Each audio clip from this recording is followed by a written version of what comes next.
Hi everyone. Today we are to learn how to merge or add multiple PDFs together online. Here I have 3 PDFs which I want to be merged.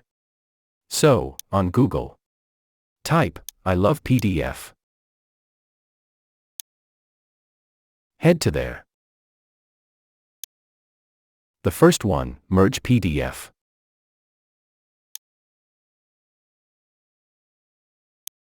If you want by serial, you can just rename it by 1, 2, 3, and so on.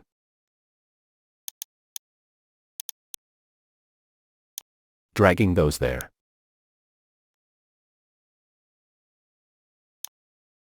It might take a little time to upload the PDF. Uploading finished. It took a couple of seconds to merge the files. Yes, the PDF is ready after merging.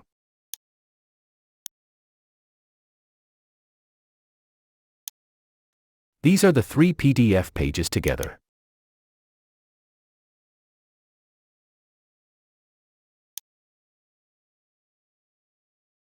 So, in this way, you can simply combine or merge your PDF files online for free.